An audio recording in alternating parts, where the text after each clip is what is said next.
Okay, we're going through this series of 30 sayings of the wise. So God, the creator of heaven and earth, saw it fit that these are 30 of the greatest sayings he could give mankind. And if you adopt these in your life, just think about how much your life will improve. 30 sayings of the wise given by the creator of heaven and earth.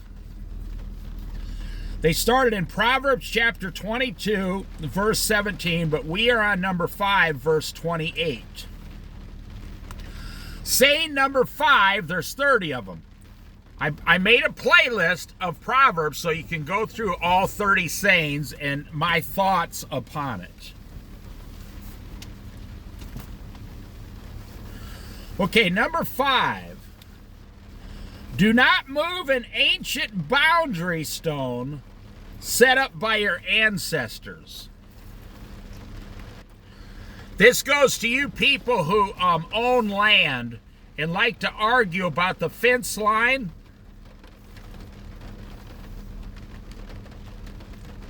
Or you like to argue about whose tree is hanging over whose fence and who's going to chop the tree down. And now, I'll tell you this right now. In America, this is going to blow your mind. You know, 70% of all the land in America is not in use. Why do we have in America? Literally, no other country really does this. America is so big. We have 360 million people all shoved into 30% of the land.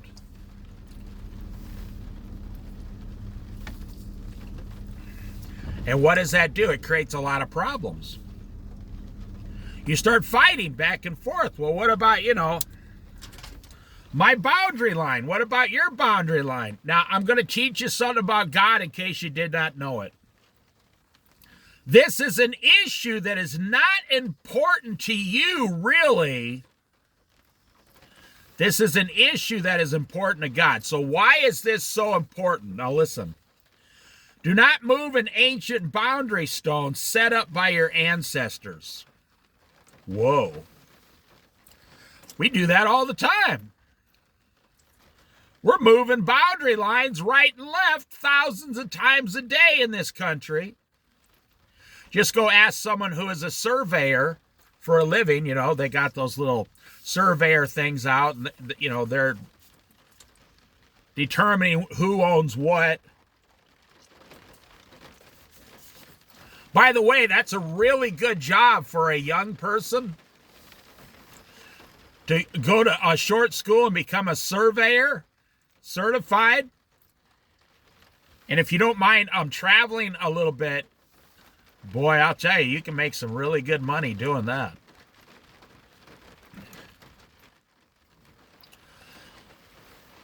Now, here's what I'm going to tell you, and then you will understand how important it is to God.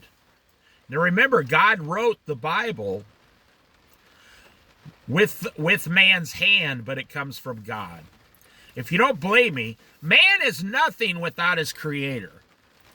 We can do nothing without our creator. Man is nothing without our creator, his creator. Without my creator, I can't speak. I can't chew. I can't breathe. I can't have a glass of water. Nothing. I can't tie my shoes without my creator. Now listen to what I'm telling you.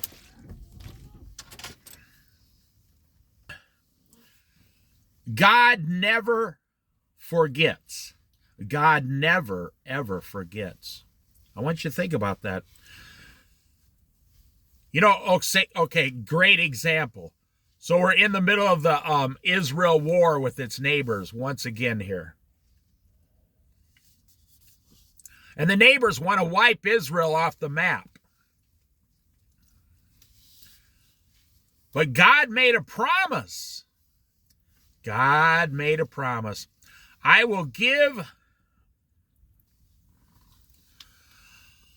But God said, I promised to give Abraham the land between, and I can't remember what it is, of course, but that's why I'm not a professional Bible study guy. Otherwise, I would have that answer for you right now. Do you know God made me personal promises?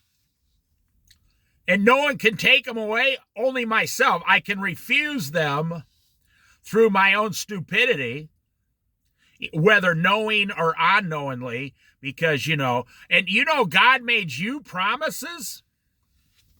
God has promises made about you and your life.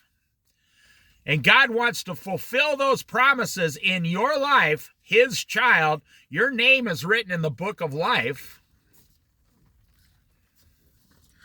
So when you go and move an ancient boundary stone, what's actually happening is you're removing a covenant that God had with a certain person back then. Oh, yeah. You are removing a covenant a promise that God gave someone. Yep.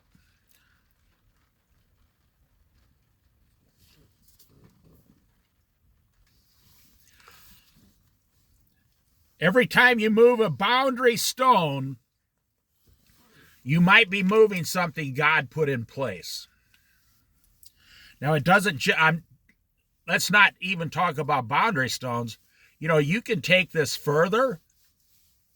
Every time you remove or move aside something that God gave or said or promised or his word, you're coming against God. You're coming against God. Let me tell you a quick story. I was in school once.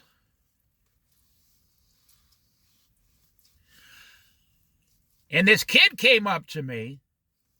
Now, it was the beginning of school, and I was brand new in the school. I was at the lowest grade. This kid came up to me and said, I'm going to blah, blah. I'm going to rearrange your face. I'm going to rip your ears off. I didn't even know who it was. I've never met the person before. And I'm sitting there watching this guy.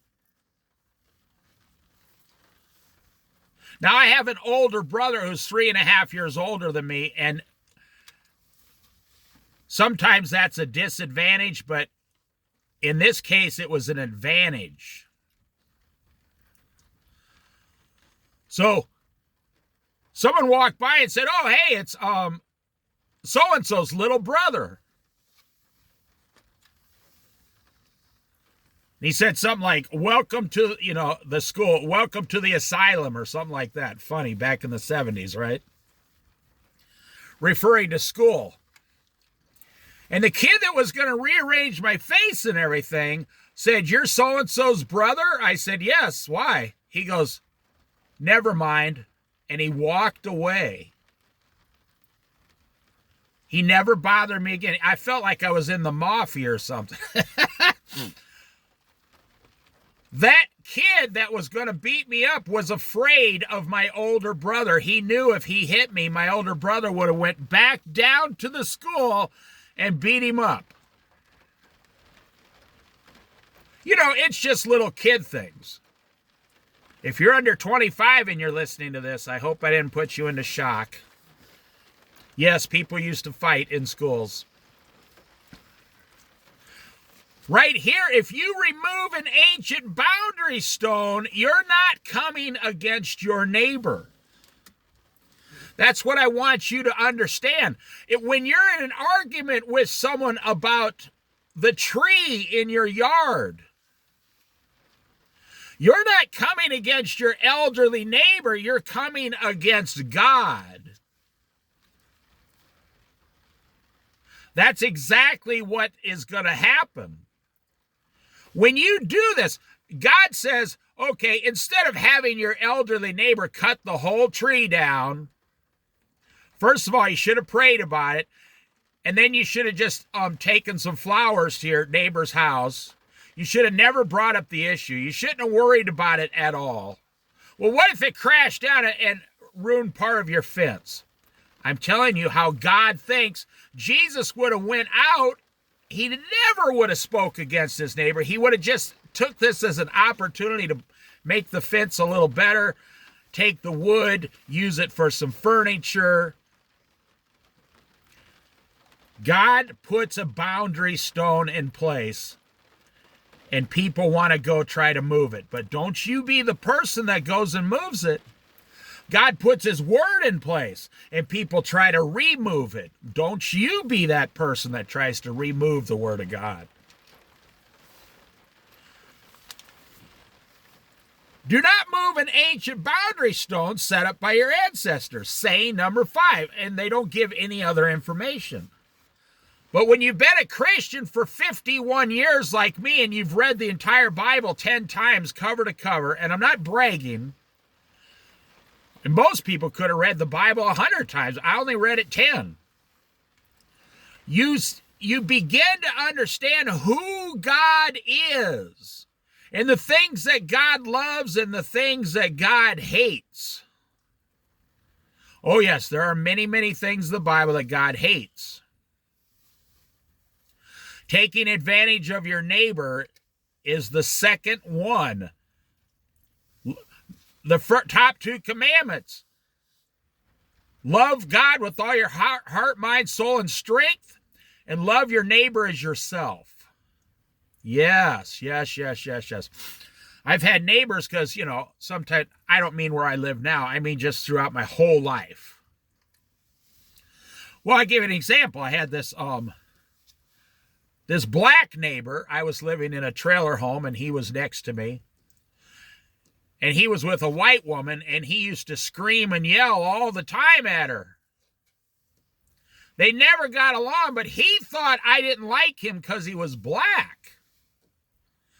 But he didn't realize it was him that didn't like anyone. So one day, and I only bring up the black thing because that's what he thought. The black man thought and he was like 15 years older than me.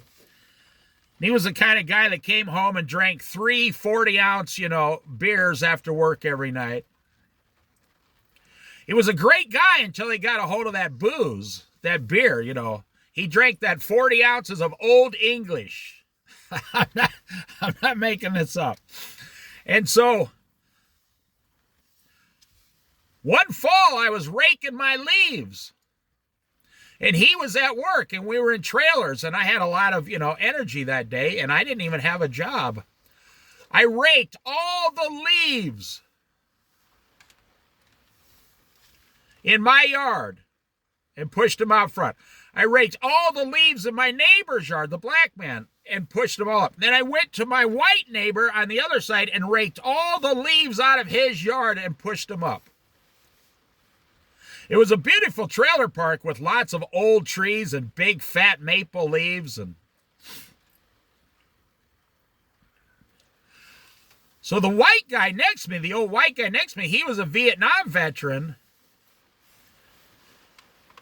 And he still thought that he was in Vietnam half the time. I'm not making that up. So I raked all our leaves. And I bagged them all up in orange Halloween bags. I was young then, so I still, I didn't celebrate Halloween, and then I placed the bags in front, and they had smiley faces on them. And I placed the bags in front of my trailer until after Halloween. These guys came home. And they didn't like each other. Because the white guy from the Vietnam era didn't like the black guy, and the black guy didn't like the white guy from the Vietnam era. And I was right in the middle. And ironically, then there was a Vietnamese grandmother living behind the Vietnam guy. Oh, God works in mysterious ways. God works in mysterious ways. So, They came home at the same time, which was odd. Now, I was only 28 years old, 26 years old. I didn't know a lot of these things.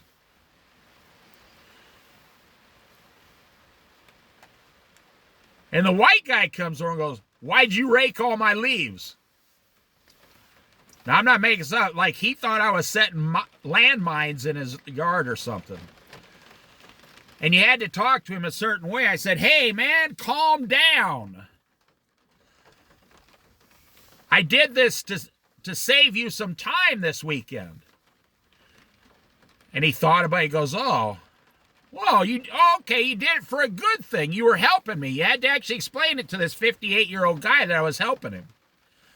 The black guy comes out about an hour later with a big 40-ounce of Old English in his hand and says, "I take it you raked all my leaves." I said, "Yeah." He goes, "Why'd you do that?" I said, "Because we're neighbors." He looked at me and said, "I was under the impression you didn't like black people." I said, "No, I've never said that. I've always been nice to you." And he goes, "Wow." He says, "I didn't realize that you were a great neighbor like this."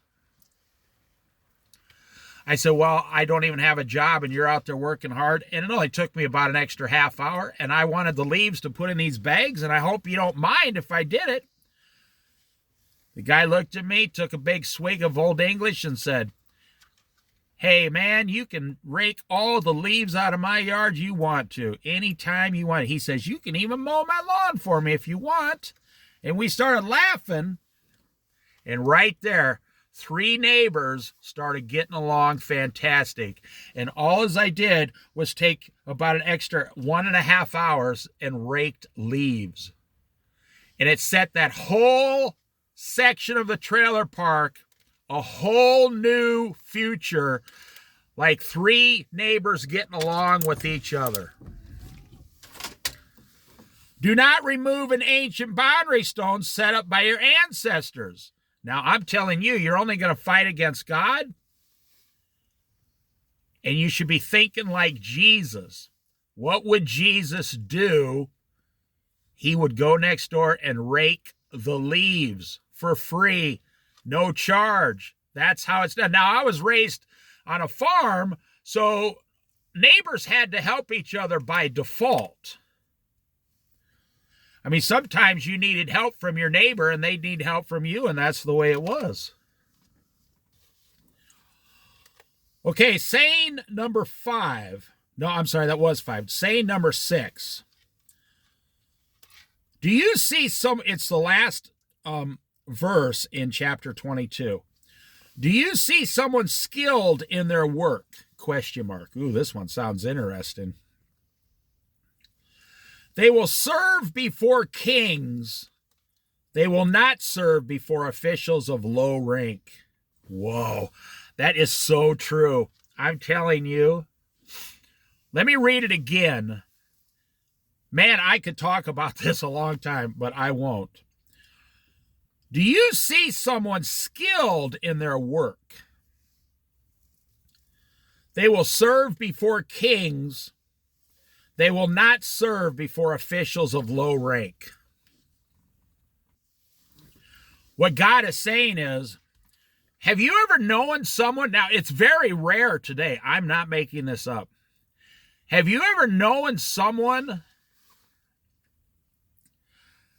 who just gives their whole self to their work and their craft and their skill?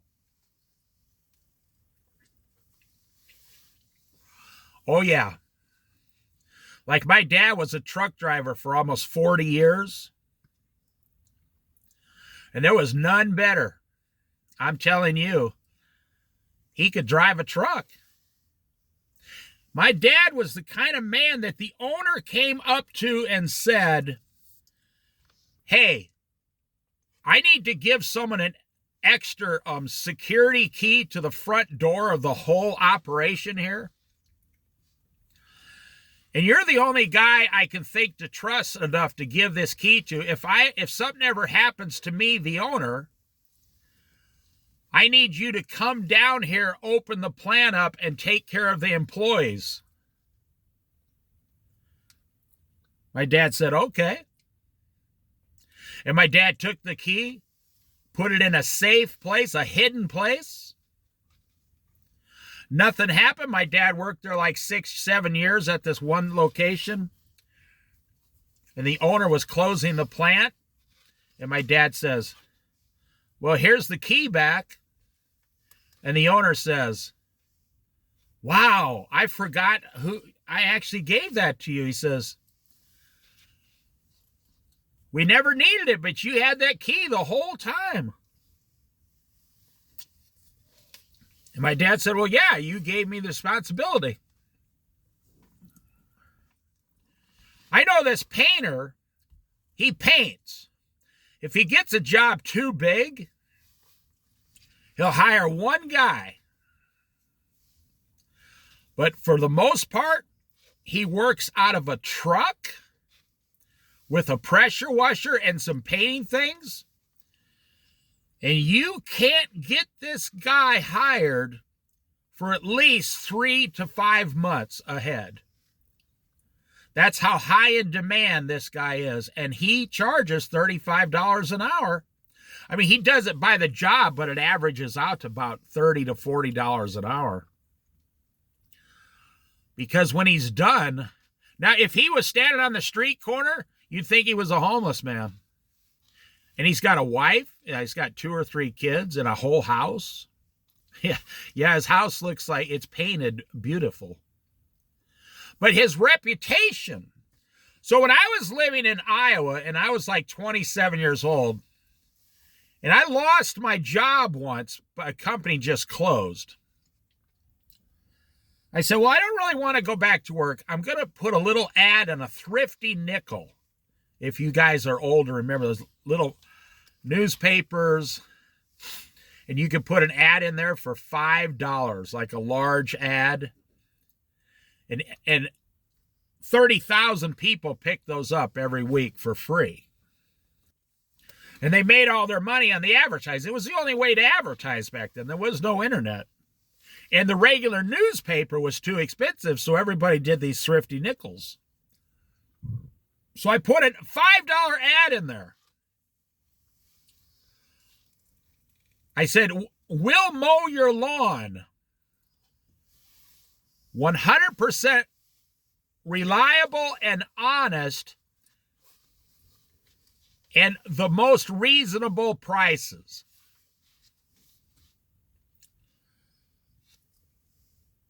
Within like 2 weeks, I got like 20 customers. Then I took the ad out. I couldn't keep up. Then these old ladies, I'm telling you, they said, well, do you wash windows? Can you come inside my house and do some painting? Can you? I says, well, I don't do all that kind of work. They said, we're not looking for, what we're looking for is someone who is 100% honest. Honesty. If you're honest, your phone will ring off the hook and never stop. Of course, phones don't have a hook today. So your cell phone will vibrate in your front pocket nonstop.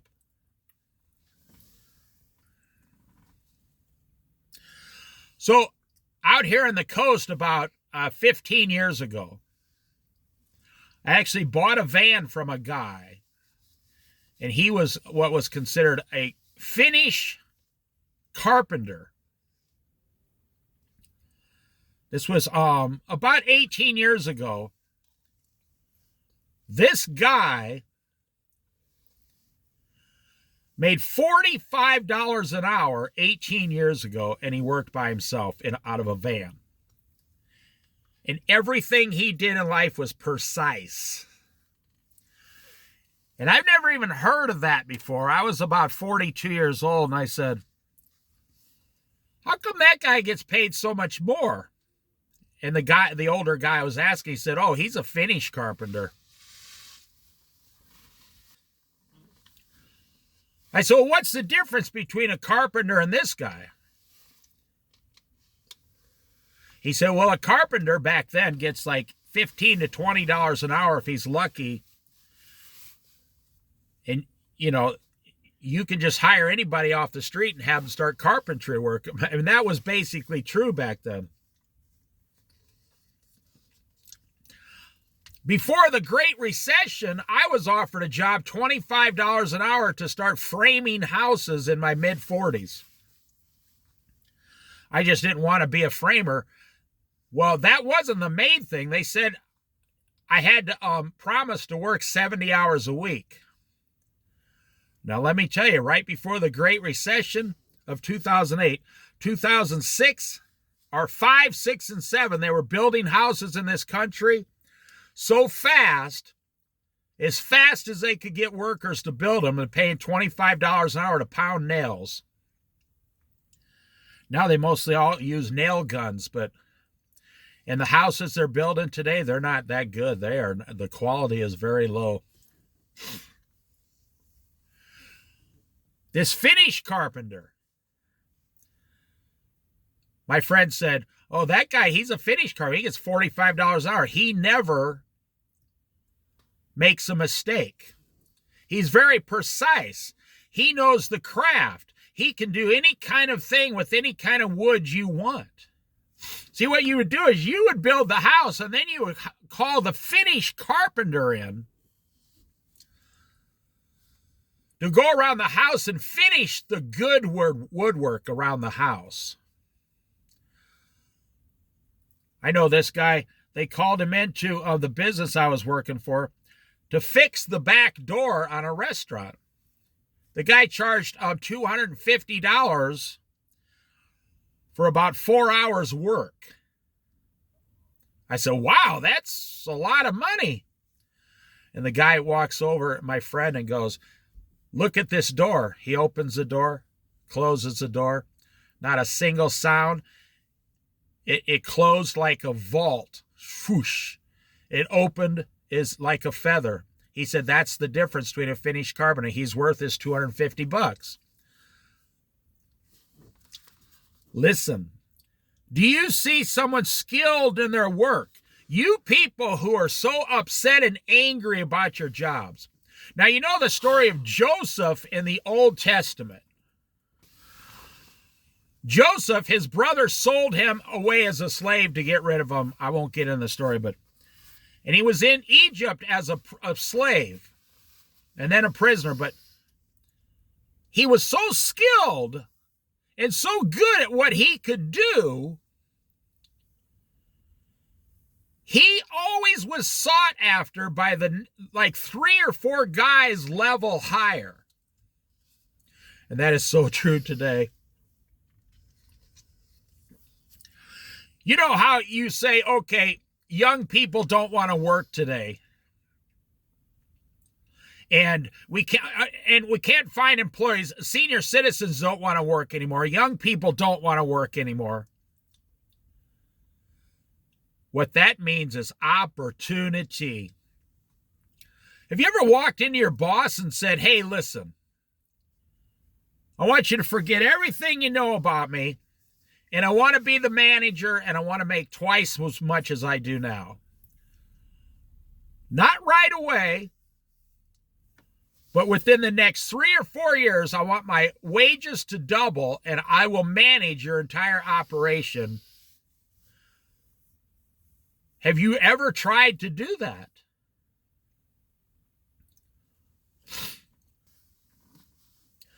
See, if you are the best at what you do, and you totally take pride in it. I worked with this guy who got out of prison. He used to be an ex-gang member. I was the one who hired him. And this guy was a real gang member. I mean, he's done some pretty bad things in his life, and he spent 15 years of his whole life in prison. He gets out, and he says, I'm looking for a job, and I sat down with an interview with him. I said, he goes, I suppose you want to know about my prison. I said, I don't want to know anything about you in the past.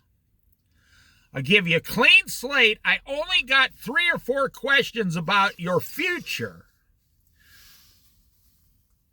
Are you just here, a fly-by-night thing, or if you let me hire you, I can train you how to be the best employee in this whole place, and then I'll make sure they promote you to assistant manager. He looked at me.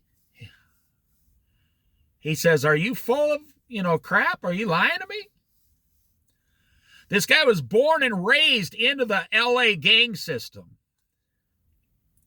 When he was 12 years old for his birthday, true story, they gave him a bottle of booze, a handgun, and some marijuana for his birthday. But he was a nice guy. He said, I've never had a job before. I said, where else have you worked? He goes, I've never had a job. I said, what do you mean you've never had a job? Like you worked like 7-Eleven or McDonald's? He goes, I've never had a job. I'm 30 years old and I've never had a job. I've spent 50% of my life in and out of prison. I said, this is your real first full-time job. He goes, if you hire me, this is my first job ever. I says, okay, man, this is going to be awesome. I'm going to hire you just to torture you. And he kind of looks at me like he wanted to kill me. That guy, 3 months later, assistant manager. And let me tell you, there was no one better in the store than this guy. Because I trained him and told him, listen, I want you to put the products on the shelf with pride. Because he learned time means nothing. In prison, he learned that he didn't have this time thing in his head like most Americans. I said, I don't want you to worry about the time, how fast you're going. I want you to do the very best you can, and every single thing you do, keep your area clean. You will be the best of the best, and I'll make sure you get promoted. And God started to bless this man. Then he started having his tattoos removed. Then he was promoted. Then all of a sudden, believe this or not, I told him I was praying for him. He got most of his criminal record expunged a year after getting a real job. I'm telling you, if you just become the best at what you do, what does God say here? Do you see someone skilled in their labor or in their work?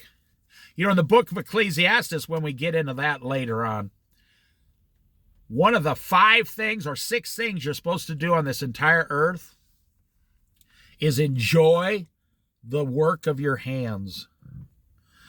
God says, what he's really saying is, do you see someone who is the best at what they do? They will serve before kings.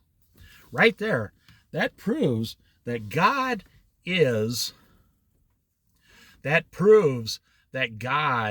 is watching you at work. God is interested. Do you think God's going to promote someone? Well, what does it say? They will serve before kings. They will not serve before officials of low rank. Now, as a human, you think, man, I'm working for the mayor. I work for a city councilman.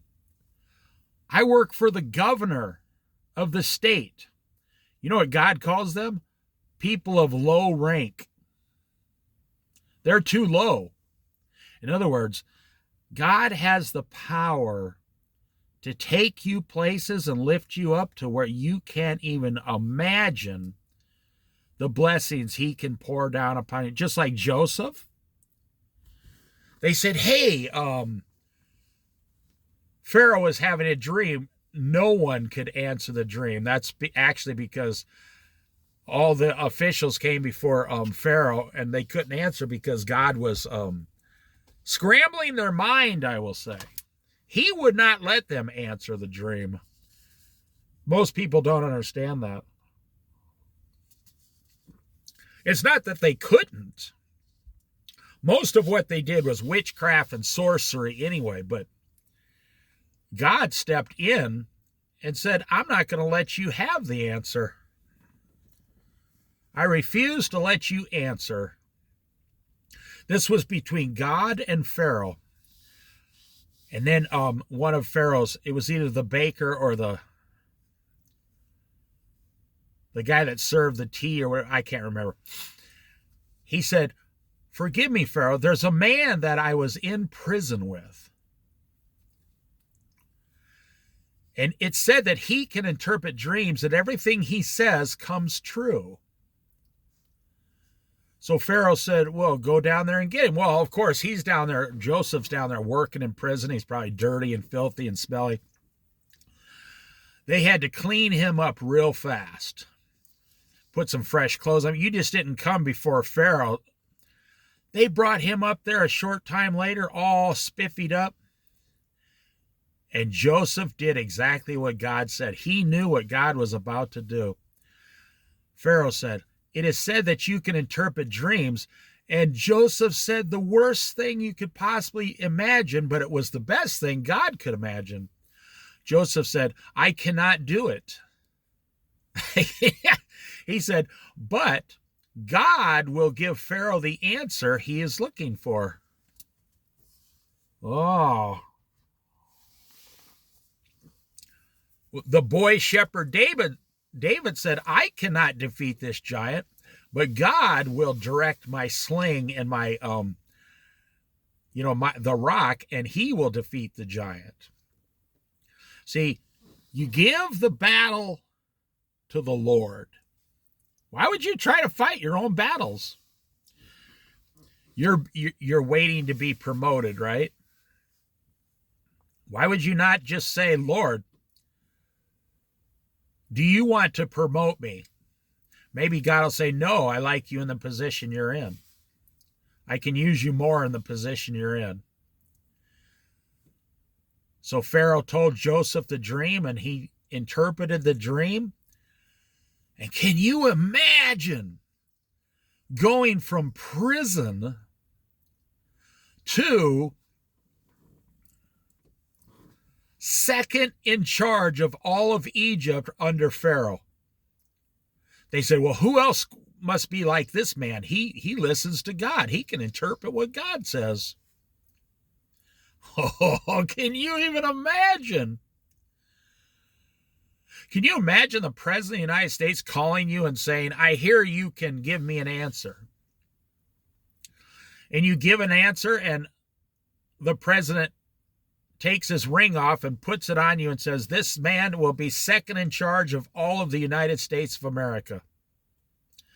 That's what happened in Egypt with Joseph, because even though he was in prison, and he was in prison unjustly, he never did anything. His brother sold him as a slave. Joseph said later, what my brothers meant for evil, God used and meant for good.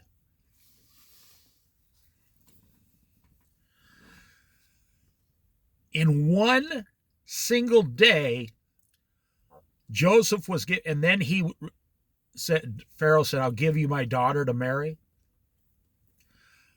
Bring my, golden cloak, put it on him, put the ring on his finger. This man, he didn't even have to interview for the job.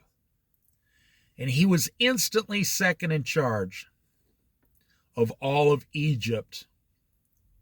Wow, that's so amazing. Okay, saying number 6. Do you see someone skilled in their work? They will serve before kings.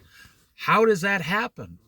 Because God comes into your life and moves you up. Now, this has happened to me, I'm telling you. I was in Iowa.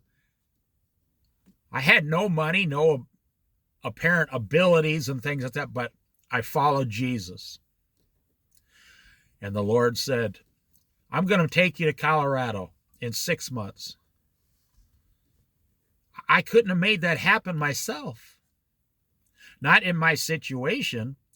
And I'm telling you, 6 months later, I was in an apartment in Colorado looking at the Rocky Mountains, and we both had jobs, and we were making more money in Colorado, and our expenses were less in Colorado than they were in Iowa.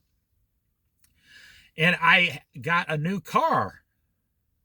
Not a brand new, but a new, I say new, you guys know I mean used. My new car was like $800, yeah. And I was driving into the Rocky Mountains every day. 6 months previous, I was staring at cornfields and frozen ground. Then boom, in the blink of an eye. And why is it? Because if you just concentrate on being the best at what you do, God's finger will come down and move you up. I've never once tried to promote myself. I've never asked God for a promotion. I've never asked for more of something. Now, sometimes it gets hard, wait upon the Lord, but it's only hard if you think. I know people that they can't take a job unless they're the manager. I have family members who can't take a job unless they're the manager, the person in charge. And that's real bad because they're promoting themselves to a management position without God promoting them to that position. And they heap a lot of troubles and burning coals into their lap, into their life all the time. Don't forget, and we'll go to the next one here. Don't forget, God doesn't just provide the blessing or the promotion. He provides everything else as well. Have you ever received a bad gift from God? No. God doesn't just come up to your house and like, oh, here, I bought you something, and it's in a paper bag, and he hands it to you. Oh, no, that's not how God operates. God says, I'm going to give this person a gift, and he goes into the preparation of the gift. And then he goes down and makes sure it's the perfect gift. Then he gets it wrapped in the most beautiful wrap and the best box, and it looks good. And then he throws a party. And then you start getting lifted up. And then here comes this gift, and it's got, ribbons and bows on it. And it's got your name on it. It's for you only, and you alone are receiving this gift. And everyone around you is completely amazed. You see all those ducks flying by? Everyone around you is so amazed. God is giving this person this gift. Joseph's brothers thought he was long dead. They forgot all about him. This was 10, 20 years later. And then they were invited to a dinner. Joseph was setting them up. And Joseph takes off all of his headgear or whatever it was and reveals himself. Hi, it's me, Joseph. They thought they were dead men. They were like, And then Joseph says, oh, don't worry, I still love you. I love you more now than I ever have. And then he brings the whole house of Israel down to Egypt. And his idiot brothers, forgive me, Lord, for saying that, but his idiot brothers had to go home and say to their father Jacob, Joseph is alive. They said a lion ate Joseph. And they had to tell their elderly father, we've been lying to you for 20 years. All of us have been lying to you for 20 years. We sold Joseph to get rid of him. Can you even imagine? Jacob could have pulled out a sword and started killing every one of his sons. Joseph had the right to slaughter his brothers. But God blessed them all so much that anger was nowhere to be found. And I'm telling you, I'm not making this up. Do you see someone skilled in their work? Do you see someone who is the best at what they do? They won't be in that position long. Do you know, I'll say this and we'll go to the next one. When a business owner finds an employee just like that, now I'm not bragging, but I used to be one of those employees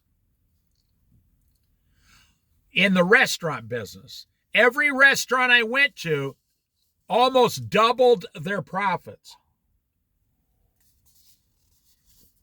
if they let me be in charge, if the owner let me take over.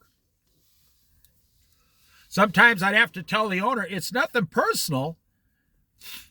If you want to make more money, you have to let me do it and you go away. You have to stop telling me what to do.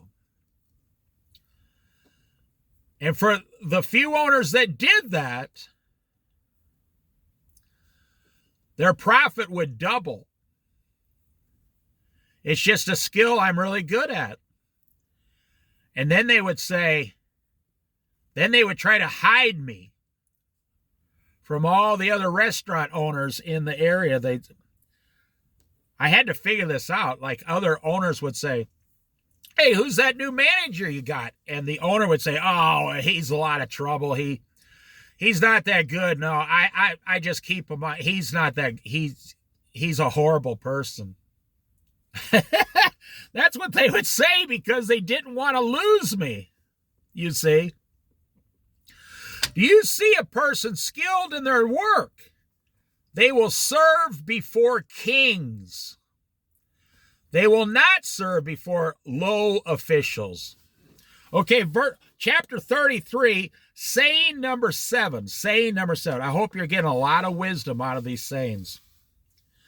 When you sit to dine with a ruler. Oh, this is a good one. I know this one. Note well what is before you, and put a knife to your throat if you are given to gluttony. Do not crave his delicacies, for that food is deceptive. Saying number 7. When you sit to dine with a ruler, note well what is before you. Now, if you've ever gone to a big party, or if you just think of the fanciest dinner you've ever been to and somebody else was paying for it.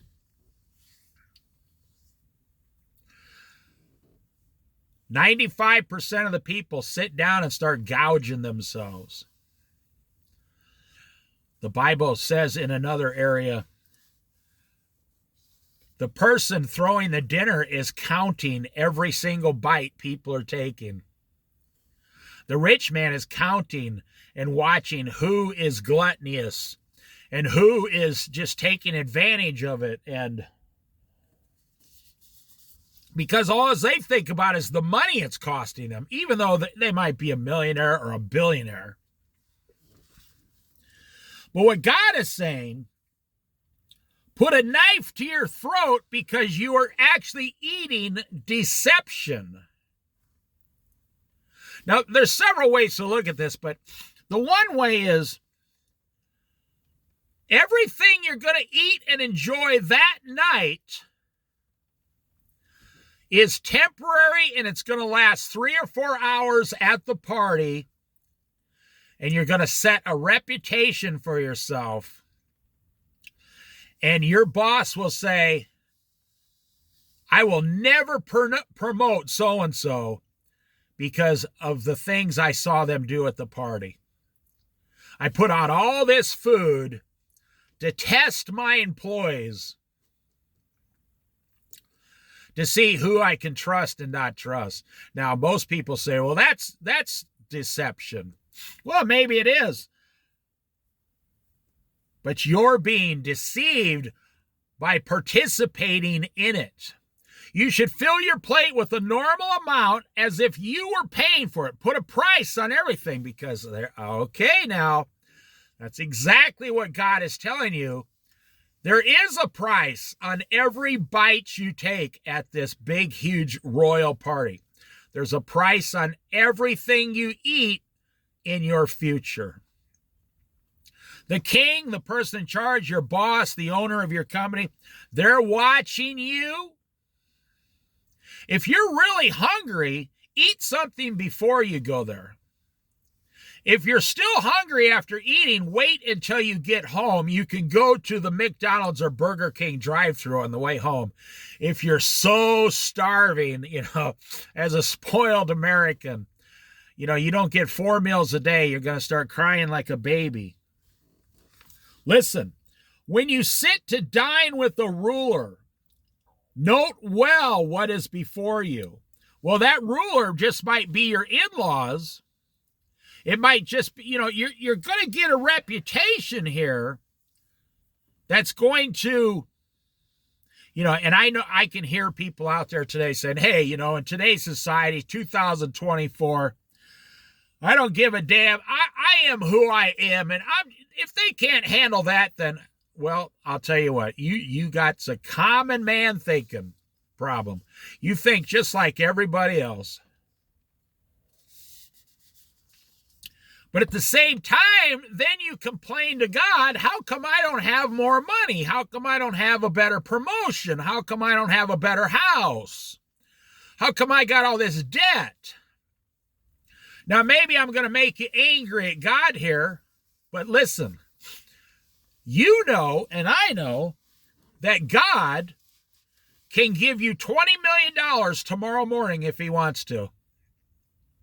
He can have someone knock on your front door and go, hi, I'm here from Jesus. He told me to give you $20 million. Here's the check. Have a nice life and walk out. Peter was on the roof of his house meditating and praying. And some men, he had a dream or a vision, not a dream, a vision. And when he was done, there was a group of men knocking on his door. That very minute later, they said, the Lord told us to come and take you to so-and-so's house. Peter said, oh, okay. Just like that. And all the Gentiles were saved throughout all of history after that moment. Now, I want you to think about that. It didn't actually just start with the Apostle Paul. No, Peter also went to the Gentiles for salvation. The offer of salvation. Now, what could you receive that's bigger than that? That was all the Gentiles were given the offer of salvation. Billions of Gentiles in the last 2,000 years. So don't sit there and tell me that God cannot do anything at any time in your life. So why is it not happening? Why is God looking down at you and saying, I cannot trust that person with $1 million or $20 million. I can't do it. I cannot trust that person to be the deacon at the church. I cannot trust that person. God knows. And it's things like this. Well, every time you go to a party, you shove, burritos in your pocket to take home for free. Every time I give you $1,000, you spend $1,200. You went out and borrowed $400,000 for a house and you don't even have a job. The list goes on and on and on. Why was Jesus the most trustworthy man ever lived? Because he was not beholden to anything in this world. You and I are beholden to certain things. We are not as trustworthy as Jesus. I don't care what you say. When you sit to dine with a ruler, that's just not someone, that's someone that's above you and has the power to bless you. If you sit down, if you're a fly on the wall at your boss's house, And the boss's wife says, or maybe your boss is a woman, that's fine too. Their spouse says, how did work go today? And you're sitting there as a fly listening, and the boss says something that totally shocks you. Boy, I wish I could find one of my employees I could promote to a manager. And you're sitting there as a fly on the wall thinking, well, why not me? Why am I not being promoted? I've been here 8 years. I didn't even know there was a job of a promotion available. Let's go back to what I said my dad, the owner, gave him the key, where he worked. And when I was 17 years old, my dad took me down to a packing house, true story, as a job. Oh, I've witnessed everything. I've witnessed a lot of stuff in life. And this guy came out, the foreman. He was 45 years old, and I thought he was going to kill me. He was screaming again. This was 5:30 in the morning, 5:30 a.m. This guy was screaming and yelling at my dad. I thought they were going to get in a fist fight. He said, he's only 17. It's illegal. This kid's an idiot. What's he going to do? Ah! My dad sat there very calmly and just let the guy scream right in his face. And my dad said, I was told if you have any problems with this to call the owner. He's waiting for your phone call this morning. The guy goes into the office, and the owner says on the phone, you will hire the kid. And the guy is screaming on the phone. This was my first real job off the farm.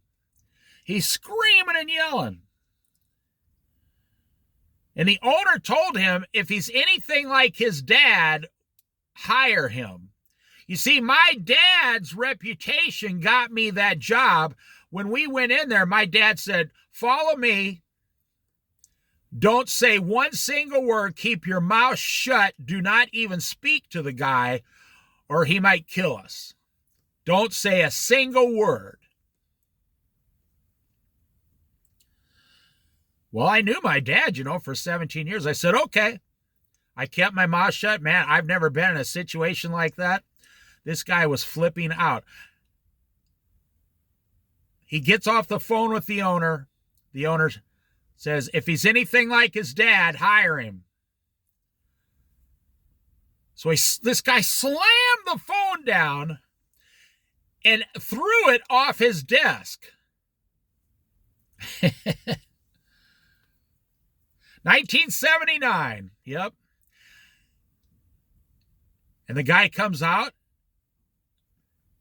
and my dad says, okay, I'll leave my kid here then. And my dad looks at me and said, see you later. And he walks out and went to his own job. And I was standing there. This guy left me alone for about a half hour. He comes out with 2 big hooks in his hand. And he puts a plastic shield on my stomach, puts some hooks in my hand and some gloves, and says, I'm going to break you by the end of the day. You will not be coming back tomorrow.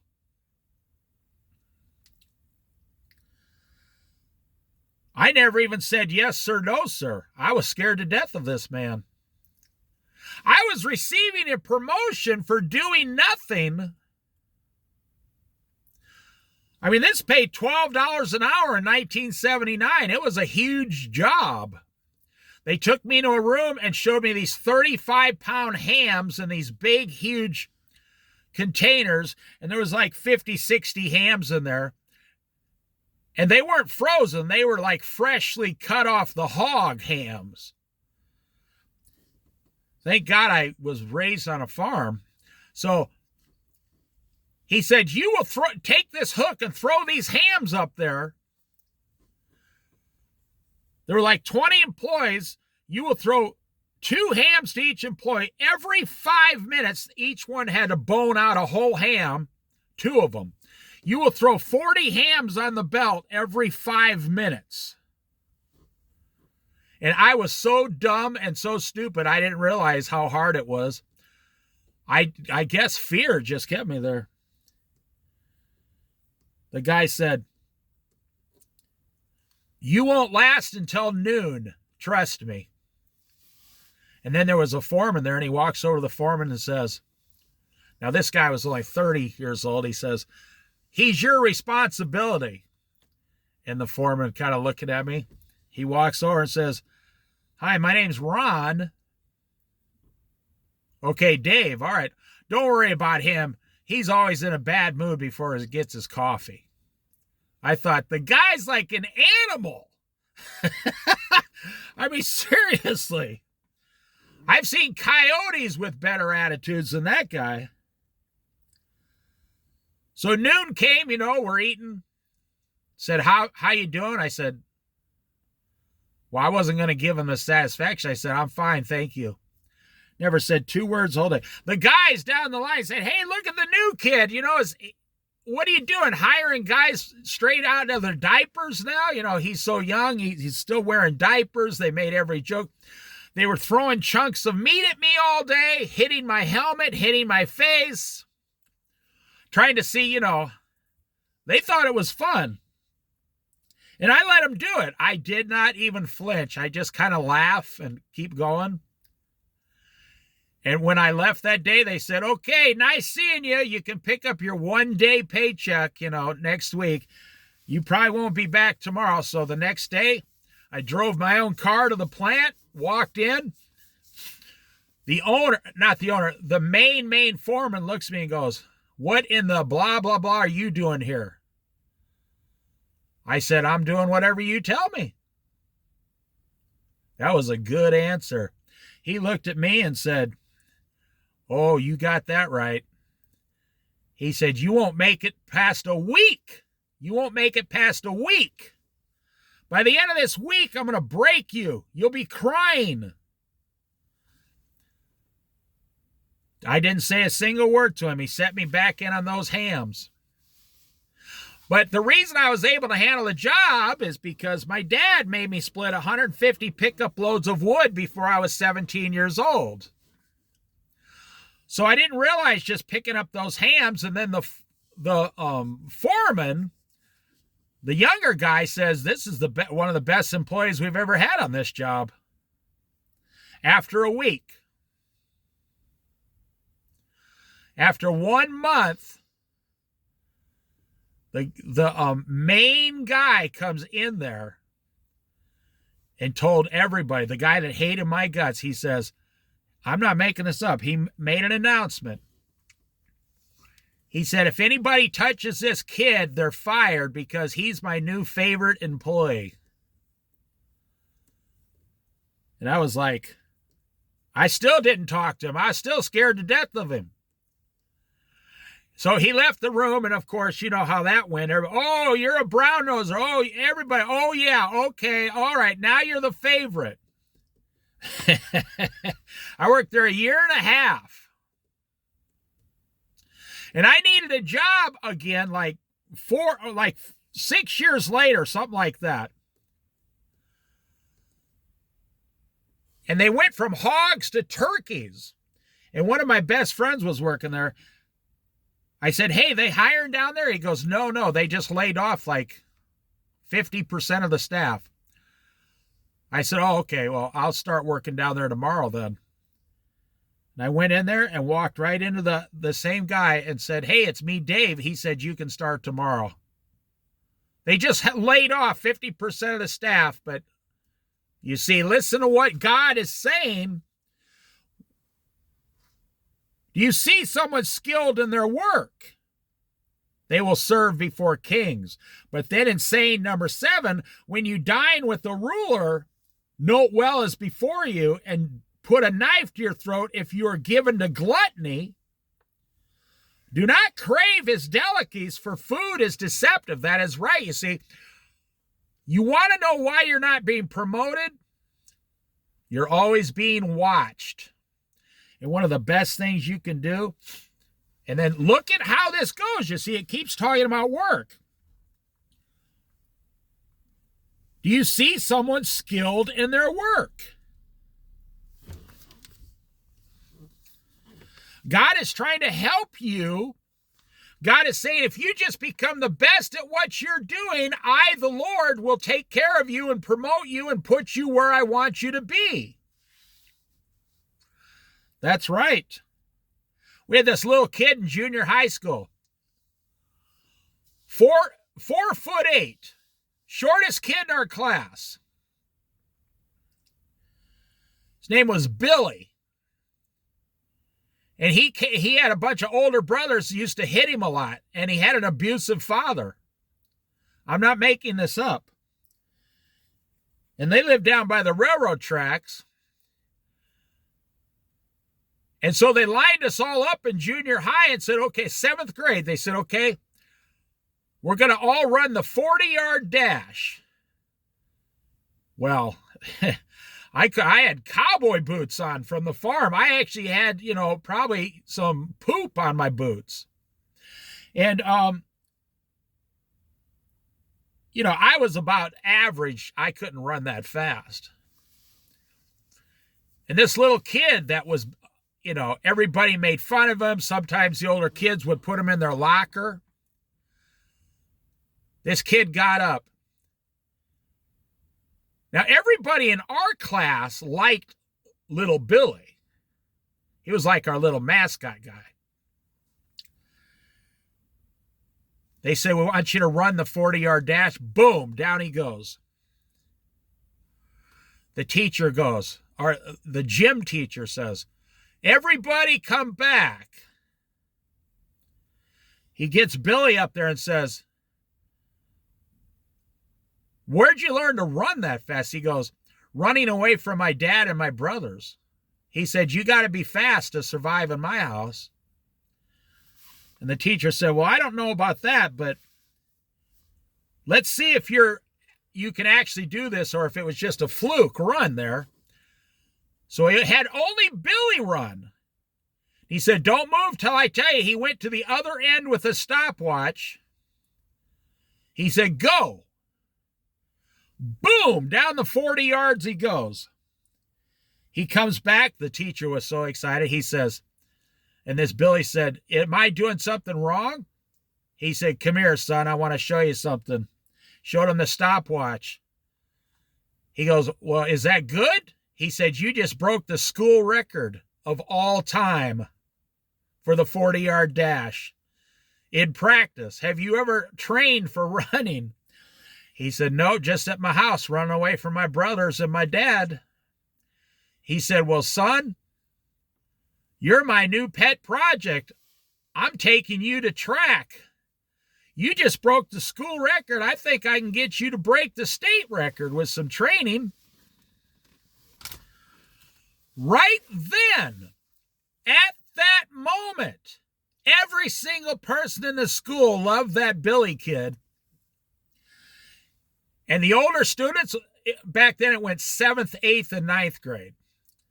No, everybody protected him. Nobody teased him. All the older kids who were in track who found out that 7th grade Billy could run faster than them. These guys have been training for many years to do the 40-yard dash, and this little kid gets up and boom. And then they put him in football. And they had him run the ball, give it to him. He'll outrun the other schools. Oh, yeah. His whole life changed in the blink of an eye because he was the best at something. Let's do one more and then we'll end this video. Saying number 8. Do not wear yourself out to get rich. Oh, here we go. Do not trust your own cleverness. Cast but a glance at riches, and they are gone. For they will surely sprout wings and fly off to the sky like an eagle. What is the number one problem in today's society in the United States of America? Everyone is wearing themselves out to get rich. That is the number one problem in America today. You are wearing yourself out for the false god of money, manna. You're wearing yourself out to get more money in your bank account. Now, like I said, the story of Joseph, where is Joseph? Well, he's in heaven, but where are all his riches on the earth? They're gone. Where is Pharaoh? Where are his riches? You say, yeah, but I want to be rich while I'm alive so I can enjoy a good life. Then you haven't been paying attention to what I'm telling you. Money is not actually about money. Money is an afterthought after the promotion. After God lifts you up, then a bunch of money just pours into your bank account. Money, I have found this true with every single person I've ever met. The people who desire money are never fully happy. They're never content. They're never fully fulfilled. They never go home at the end of the night completely satisfied. I've never met one, and I know in a lot of millionaires, I've never seen any of them. It's always a worrisome about getting more money, protecting the money you have. See, now listen to what I'm saying, or not what the Bible's saying. Saying number 8, do not wear yourselves out to get rich. Are you not wearing yourself out to pay off a house? You know, I live out here on the Oregon coast. All the time I see 28-year-old guys with a girlfriend. They're living together. They have no kids. They're not married. They have a job, and they just went down and bought a $70,000 pickup, a $10,000 flatbed trailer, and 3 ATVs for $20,000. And they are 28 years old, living in an apartment down by like Eugene or Salem or Portland. And they come out here to the sand dunes with $100,000 in payments with their truck and the ATVs on this flatbed trailer. And they are 28 years old. And they're down there in like Eugene or something making, $30 an hour, $27 an hour. Do not wear yourselves out to get rich. Do not trust in your own cleverness. I'm so glad we're doing these studies about this. Do not trust in your own cleverness. Have you ever had an idea of something and then God tells you just one little thing different about the situation and your entire opinion changes about what you were thinking about? That's the story of my life. I try not to overthink myself. I try to let God give me what the actual answer is. See, I try not to rely on my own cleverness because I am a man and I am limited. And I've always thought this ever since I was a child. Why would I rely on myself when I know God could give me the answer and He, is the creator of the heavens and the earth? I mean, I challenge any one of you to make one single star. Go ahead. I'd like to see it happen. I challenge the entire world, all the governments combined, put all your money together and try to make one star like 100 light years away from Earth. That's not even that far away. Just make one star. Go ahead. I challenge you to make one star. Doesn't that make you feel small and stupid? All the governments of the whole world could not make one single star or one planet. Do you know how many dead planets are just... There's like millions of dead planets just out there in the galaxy. Why did God put them there? I challenge you to make one. So when it says here, do not rely on or do not trust. So why would I rely upon myself? That's what I'm saying. It says here, do not trust your own cleverness. Well, what that is pride. Pride says, I know what I'm doing. You know, when I'm 99 years old, well, I'm going to be raptured before then, but if I get to be 99, I'm going to ask God, what should I do today? Lord, I'm 99. What should I do today? What else would you do in life? I'm 99 years old. So you think, okay, a 99-year-old must be the smartest and wisest because he's had 99 years experience. You'd be lucky if you can tie your own shoes at 99. You know what the most popular shoe is now? Those Skechers. The most popular shoe out there is Skechers. The ones that don't even have shoelaces. Why? I'm not making this up because there's 30 million baby boomers who can't bend over to tie their own shoes. And they came up with this, hey, there's 30 million people that can't tie their own shoes. They're so far out of shape. We'll make them look cool and comfortable and inexpensive. Boom. Skechers. And boom, they slip their feet in them and go, oh, okay, that works for me. So you turned out to be 65 years old, and in 65 years, the wisest thing you've ever come up with was shoes that will go on your feet that you don't have to bend over and tie. I'm not trying to make fun of anyone. I'm telling you the truth. Do not trust your own cleverness. Glance or cast but a glance at riches, and they are gone. For they will surely sprout wings and fly off to the sky like an eagle. That's because you've never studied the history of money in America, capitalism, over the last even 100 years. You think, I have a house that's worth $300,000.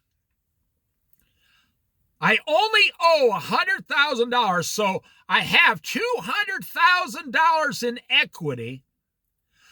I have $50,000 in my 401k.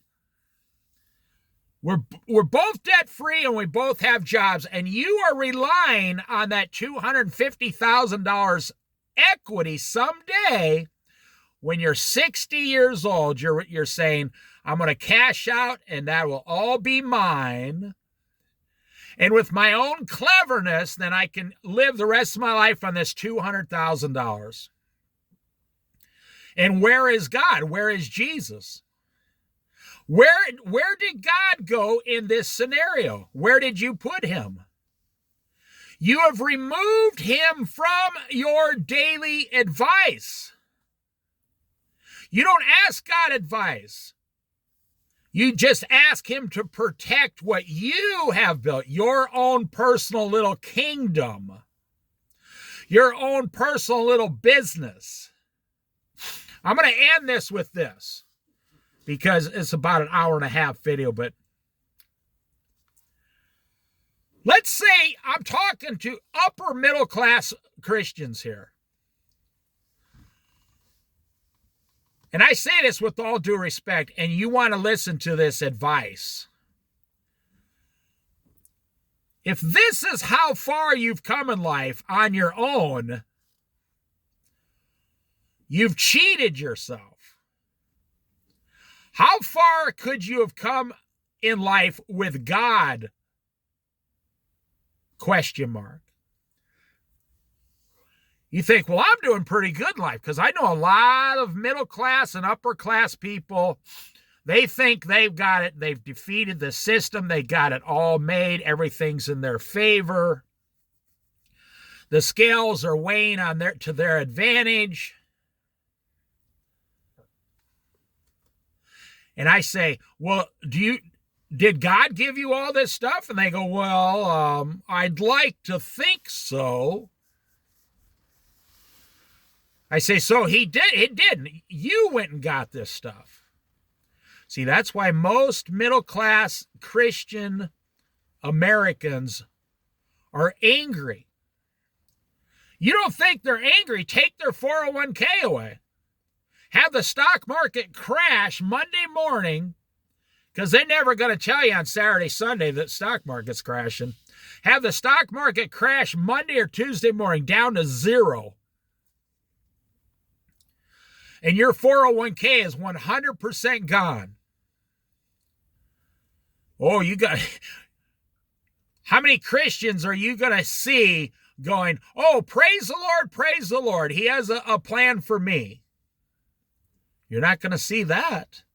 You're going to see anger flowing through the streets, hatred, murder, anger, murderous thoughts. Someone owes me my $100,000. They better give it back to my account. You're going to see a whole sector of society, the confidence level going down to zero. You say, well, that'll never happen. Then you're talking against what God says here.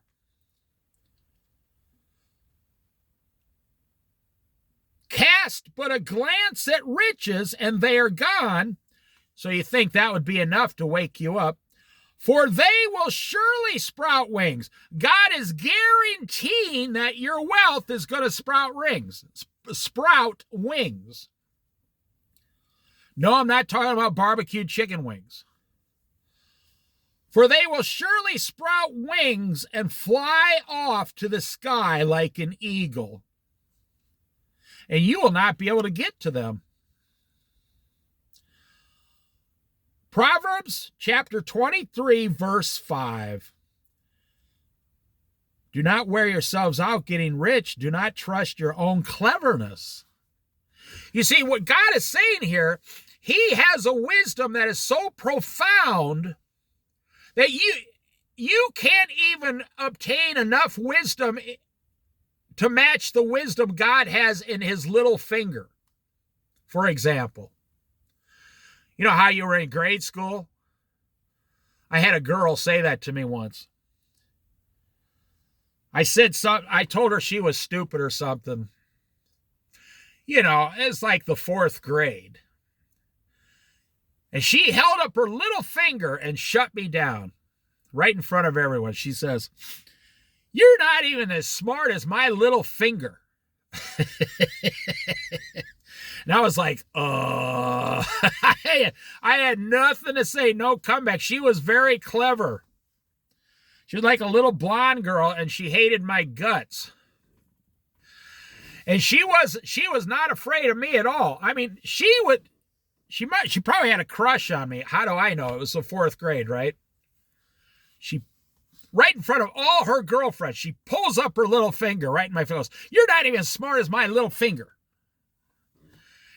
And she turned around in a huff, and they all walked away like cheerleaders. And I was like, standing there like the dumbest person that ever been born. And that's what God is telling you here. You think nothing will ever happen to my money, but you're not listening to what God is saying. You're not listening. Just read what God says. Do not wear yourself out to get rich. Do not trust in your own cleverness. Cast but a glance at riches, and they are gone. For they will surely sprout wings and fly off to the sky like an eagle. Do you know God is making you a promise that all your wealth is going to go away one day? And not when you die. And Americans don't like to hear this. We'll talk about this for like a few minutes here, and then I'll get off this video.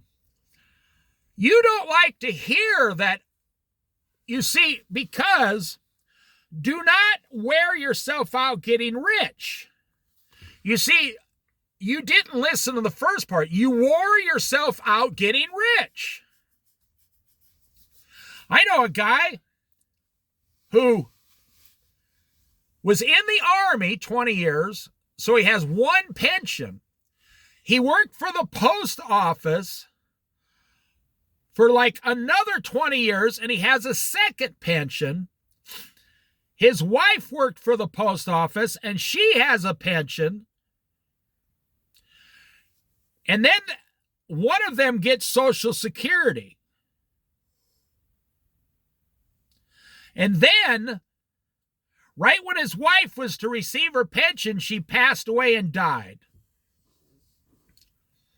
Boom. The guy's income went from like $6,000 a month to $3,500 a month. Just like it says here, in the blink of an eye, cast but a glance at it, and it's gone. They just spent 40 years working for that moment. And then the guy got a disease, had to sell his house. He got a disease and he kept fighting it for like 4 or 5 years, had to sell his house. And the guy all of a sudden needs $4,000 a month to live to pay the hospitals, and he only has $3,500 a month. I saw this guy at one point in his life. He was like king of the world. And he had a beautiful blonde wife. She was good looking and nice. And poof. Now, they were heavy gamblers and heavy drinkers. And they both, one of them smoked. They had no children together. And right when they were going to cash it all in, it flew off like an eagle in the sky. And the guy just, and he was a believer in Jesus. I don't know if she was. One of them was a believer in Jesus. And everything just vanished. Overnight, it seemed like to them. So the average American Christian goes to church, watches TV, football, chicken wings, all this stuff, on and on and on and on. All this junk food. But I heard a great sermon last night. This guy from Hawaii, something chapel, Calvary Chapel, this minister in Hawaii, the Christian Calvary Chapel. He was going verse by verse in the Bible. Look at all those ducks. Wow. Verse by verse in the Bible about how the generation right now today, and he was going through it, how we are at least 100 times worse than Sodom and Gomorrah was. And he was making the example that when God went down to get Lot, it was an example of the rapture.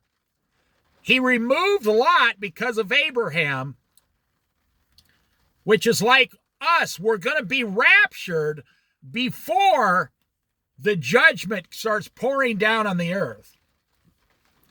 Now, that does not mean that bad financial things or wars and rumors of wars are not going to happen before the rapture. And that's what I'm saying. So you think, well, how could these things possibly happen? Well, World War I, the flu pandemic, the Dust Bowl, World War II, all the wars around the world, the war in Israel, 1948, and then 1960 or something, Vietnam War. The stock market has literally crashed like 15 times in the last 100 years.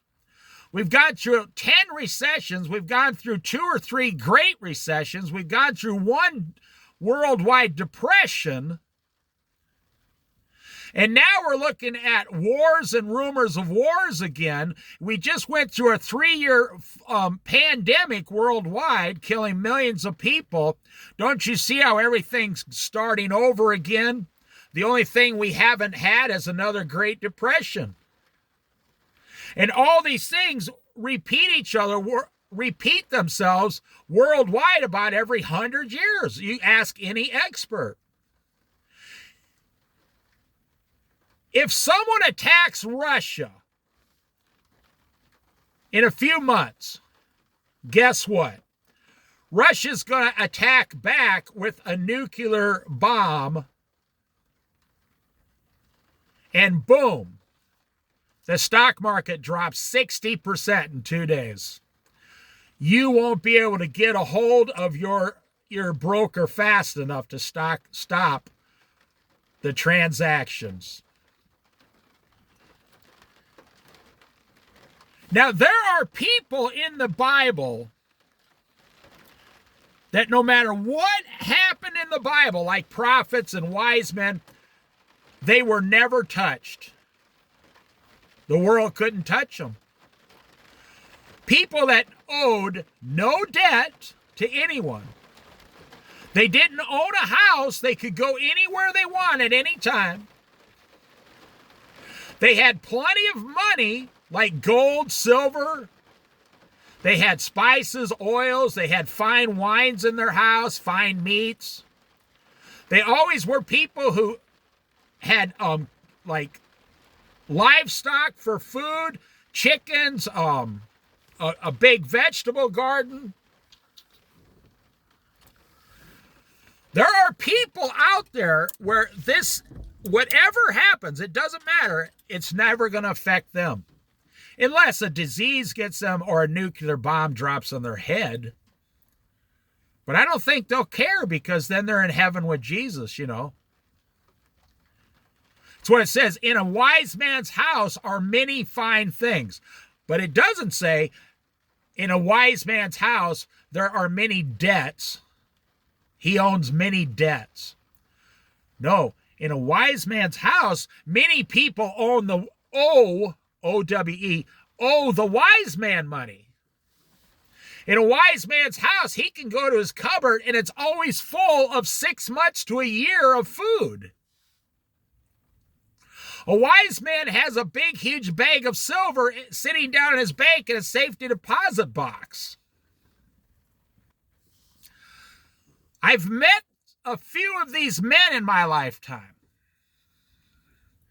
Men that if their car breaks down, they're not worried. It's only $1,000. They just get it fixed and keep going forward. How many Americans today, you know, I pray this never happens to anyone, but if your car needed $1,000 worth of work tomorrow, how many Americans they'd have to put it on a credit card? They couldn't pay it. Well, according to the statistics, it's 57% of Americans could not pay that $1,000 with cash. You see, you're buying these $50,000 vehicles and you don't understand that the tires on the car cost $600 each. So in 40,000 miles, you need $2,400 in tires. And I myself, I would just buy a what I call new for me, a $2,000 vehicle.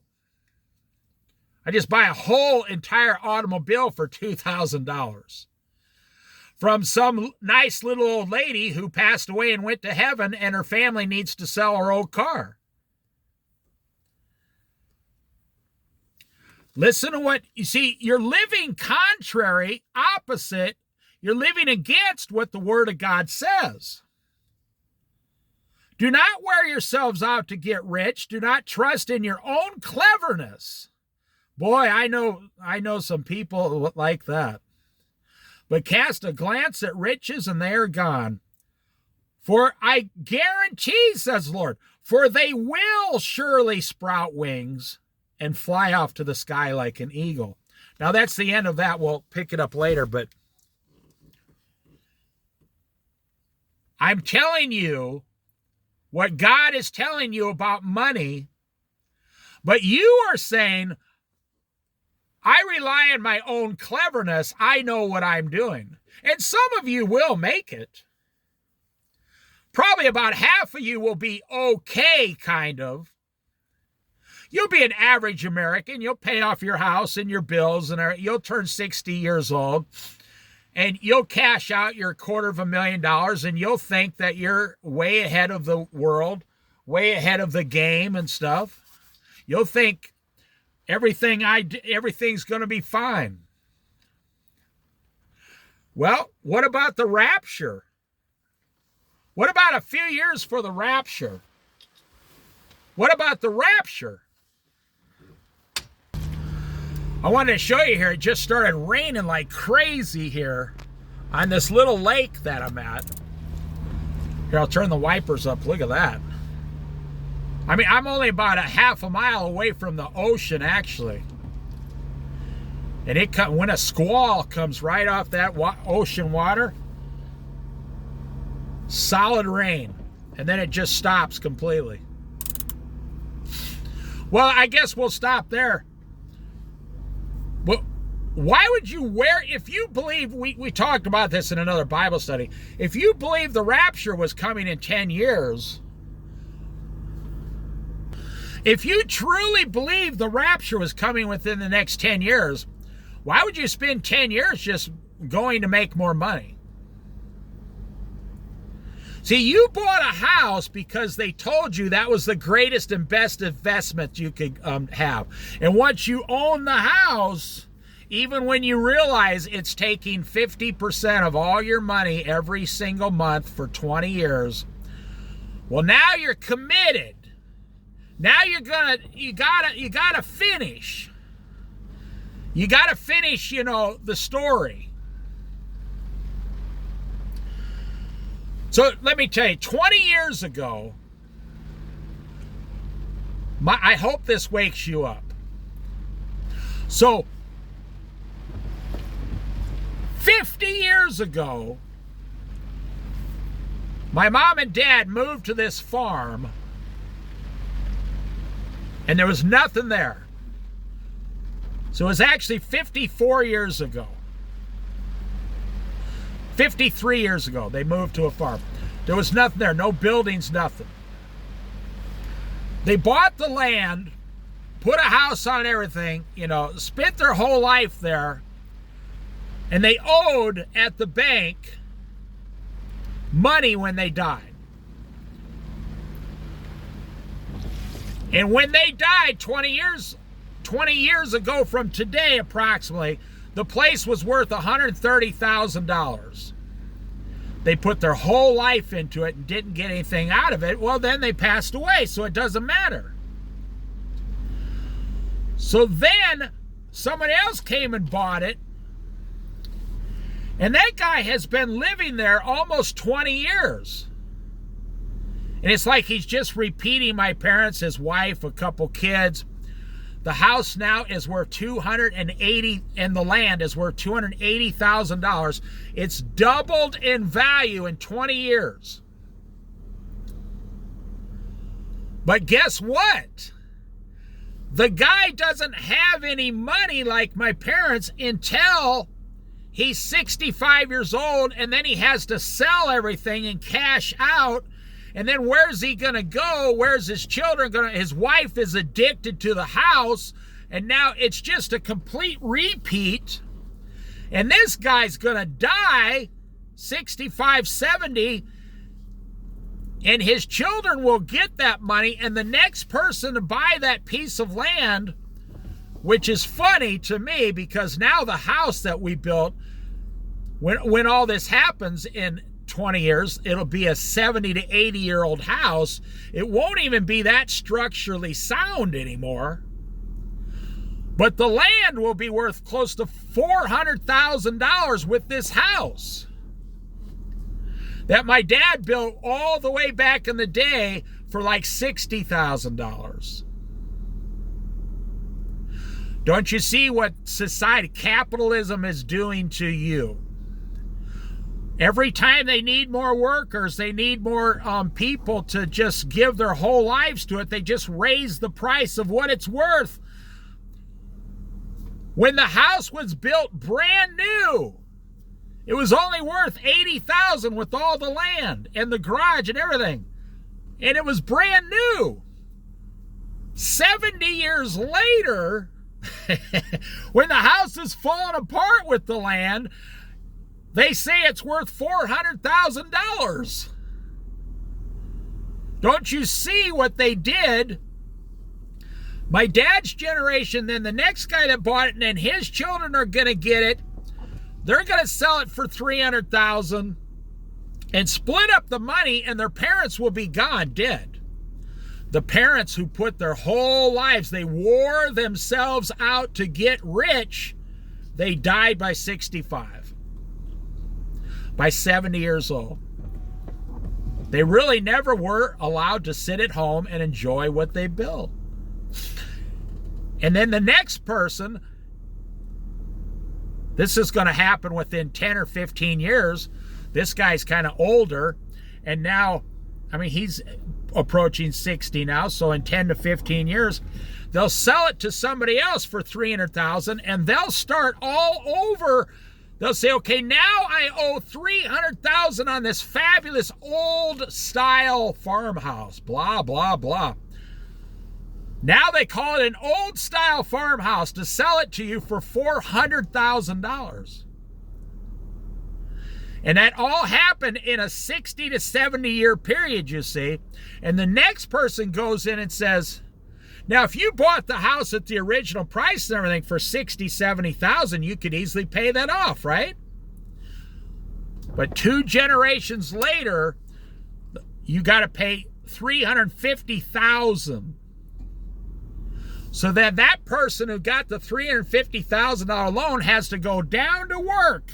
They're 35 years old and they got to start the process all over for 30 years until they're 65. And when you get to be 65 years old, if the rapture has not happened, the 4th generation that gets that house, the house is going to be so old, they're going to have to tear it down, build a new house, and they're going to say that that property's worth $600,000. Now that person is either going to be wealthy, or $600,000 will be the average price of a house in America. Now you see what the bank has done. Who gets to decide the value of these things? The people who charge the interest rates and the people who determine what your taxes are. When my parents bought the land, they were told that the taxes were assessed by the footage on the front of the land. Okay. They were paying $400 a year in taxes in 1975. The taxes on that property right now are $3,500 a year.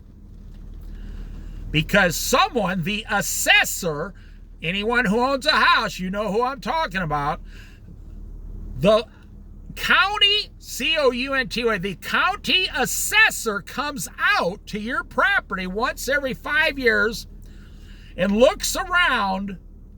By law, they have the law to do it, and they reassess the value of your property. And of course, real estate people, they're paid on a percentage of what the land is worth. Do you see what the Lord is saying to you? Do not spend your entire life chasing riches. I'll look it up specifically. Do not wear yourself out to get rich. And I just proved to you that 4 generations in a row are wearing themselves out to get rich. So in Iowa, where I was raised, 80 years ago, a guy owned 360 acres. That was a lot of land. And he had one tractor, and everything he did was by hand. And he made more than enough money. And his 360 acres was worth about $50,000 80 years ago.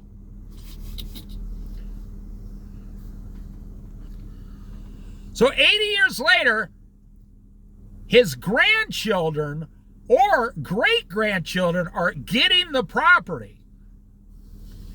And that 360 acres, today's society, like when I left Iowa, land was $1,000 or even $1,500 an acre. Today, you go to prime land. There is no such thing as prime land anymore with all the pesticides in it. They're getting $5,000-$6,000 an acre, or $3,000, $4,000, $5,000, $6,000 an acre. That 360 acres is worth $1.5 million. Now listen to me. What are they doing? What are they farming? Gold nuggets? I mean, are they farming, barrels of silver? Now listen, I know what I'm talking about because I've been there. They're farming the exact same corn, C-O-R-N, and wheat, and sometimes soybeans that they were 80 to 100 years ago. One farmer with his wife and a couple sons on a tractor 80 years ago could take care of 360 acres. It was back-breaking work, but these were strong men, and they lived to be 70 years old. And they never owed anybody anything, and they bought one of those brand new fancy Farmall tractors for like $600 or $800. And they kept the thing for 40 years. The only tractor they ever owned. Well, now the place is worth $2 million in just the land alone. And you go down and buy a combine today. I'm not making this up. Go look at them. A used combine is $800,000. Do you see what society is doing to you, and you haven't woken up yet because you are full of pride and you are relying on your own cleverness? Why would God put this together? Do not wear yourself out getting rich. Do not trust your own cleverness.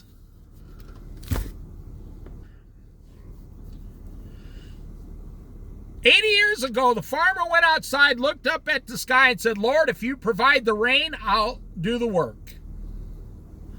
You walk into an average farm today, they have a program on a computer. They track every 5 cents that they spend. They track every kernel of corn that each part of their land produces. Like in the 80 acres over here, they might have got less bushels than the 80 acres over here. They track it all right down to the penny. They know they got satellites working for them. They got $1.2 million combine. They use it for their own field, and then they rent the combine out to other farmers. And guess what? They don't make any more money in the long run than the guy did 80 years ago. And they know it because I have watched videos on farmers in the Midwest today, and they can make like $300,000 in 1 year, and they can owe $270,000 that year. Do you know what the interest payments alone are on a $1.2 million combine? You would be better off. You would be better off to just go and get 40 acres and an old John Deere tractor and do everything by hand. You'd probably make $70,000 a year on your own land, and then you wouldn't owe anybody any money. And you just live a normal upper middle class lifestyle on a farm. So I'm saying this, to glorify God's wisdom here, which glorifies his name. Is God wrong by telling you, have you ever looked up the house you're paying for? How much did that house cost originally when you bought it? Now, maybe your house was in some section of cul-de-sacs or something, and it was just built in the last 20 or 30 years. But if you're living in a house that's 50 years old, have you ever looked up how much they built it for originally? So is God wrong? Is God wrong? That's why I say wisdom is, the Bible says wisdom is more valuable than rubies. Because you're selling all your time, you're giving away all your time. You're trying to defeat a system that can't be defeated. By the time you get all this stuff done, they raise the interest rates, they raise the price of the payments, they raise the inflation. Everything you did, you're now starting back from zero. You say, well, I'm going to have $300,000 when I retire. Well, if you had $300,000 40 or 50 years ago, you'd really have something. You have $300,000 today, you better have insurance to protect it. You better be willing to pay $800 a month for some kind of insurance. If you go to the hospital for 2 months, your $300,000 flies away like a bird.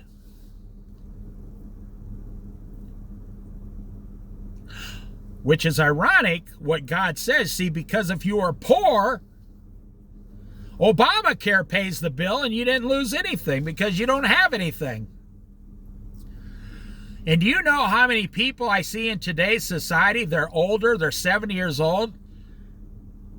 And I knew a guy, he told me this was, 5 years ago. He said he just paid a $52,000 hospital bill out of his pocket. I said, didn't the insurance cover it? He said, that was my deductible. He had like a major heart attack and he was happy to be alive, but it cost him $52,000 just for his deductible. And that guy's thinking, it took me 15 years to save $52,000. And it was gone in 2 months. The guy actually said, I told my family, take me home and let me die so they won't get our money. The guy had to file bankruptcy after that. So I'll say it one more time. Is God right, or are you relying on your own cleverness? God is right. God sees every generation since the beginning of time. And he sees men. At the Tower of Babel, everyone was trying to get ahead, right? Just like today, everyone's trying to get ahead, and you're not trying to get ahead with God's wisdom. You're trying to get ahead with capitalism. And God is telling you, and I say this with all due respect, God is saying, you're only fighting against God. You're ignoring what God is telling you is coming in your future. And you're believing what the stock market is telling you is in your future. Now let me tell you about the stock market in 30 seconds. In today's society, what is up is down, and what is down is up, and sideways is backwards, and backwards is sideways. And let me tell you, there are just as many people every single day now betting on the stock market shorts, S-H-O-R-T-S, for the stocks to short themselves. So they're betting that the stock will fall. That's how they're going to make their money. So as in today's society, it's not like a team effort. We all want the stock to go up. And it usually does go up, usually.